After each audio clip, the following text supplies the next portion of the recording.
গণ অধিকার পরিষদের সভাপতি নুরুল হক নূর বলেছেন, লুটপাটের বাংলাদেশ দেখার জন্য ২৪-এর গণঅভ্যুত্থান হয়নি। যারা চাঁদাবাজিতে জড়িত তাদের পরিণতি আওয়ামী লীগের মতো হবে।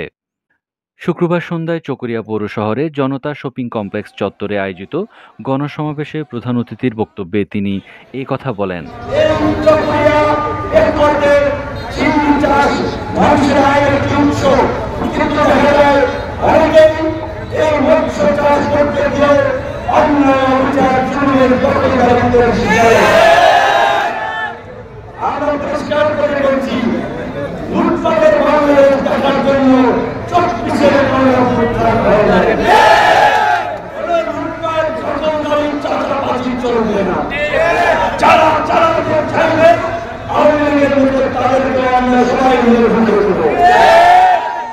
এর আগে তিনি চকরিয়ার শহীদ আহসান হাবিব, পেকুয়ায় শহীদ ওয়াসিম আকরামের কবর জিয়ারত করেন।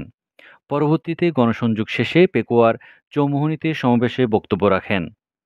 আমাদের স্বপ্ন, আমাদের এরিয়া শুধুমাত্র কোন অঞ্চল ভিত্তিক নয়, সারা বাংলাদেশকে নিয়ে এই সারা বাংলাদেশে তরুণদের নেতৃত্বে আগামীতে একটা নতুন ধারার রাজনীতি প্রতিষ্ঠা করার মধ্য দিয়ে রাজনীতি এবং সমাজ ব্যবস্থায় গুণগত পরিবর্তনে আমাদের অঙ্গীকার।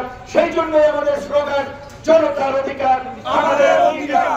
দুটি গণসমাবেশে চকরিয়া পেকুয়ায় গণ অধিকারের প্রার্থী হিসেবে আব্দুল কাদের প্রাইমকে পরিচয় করিয়ে দেন ভিপি নূর।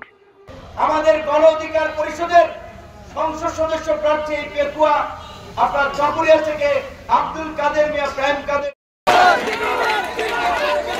এ সময় গণ অধিকার পরিষদ কেন্দ্রীয় কমিটির মুখপাত্র ফারুক হাসান, পার্বত্য চট্টগ্রাম বিষয়ক সহ সম্পাদক আব্দুল কাদের প্রাইম, চট্টগ্রামের প্রধান সমন্বয়ক আব্দুল জাহের, বাংলাদেশ শ্রমিক অধিকার পরিষদের সভাপতি আব্দুর রহমান, গণ অধিকার পরিষদের সহসাধারণ সম্পাদক কামরুন নাহার ডলি, চট্টগ্রাম মহানগর যুব অধিকার পরিষদের সভাপতি মোহাম্মদ শাহেদ, গণ অধিকার পরিষদের কক্সবাজার জেলা আহ্বায়ক হেলাল উদ্দিন, চকরিয়া গণ অধিকার পরিষদের আহ্বায়ক অ্যাডভোকেট আমিনুল এহসান সহ কেন্দ্রীয়, জেলা ও উপজেলার নেতৃবৃন্দ উপস্থিত ছিলেন।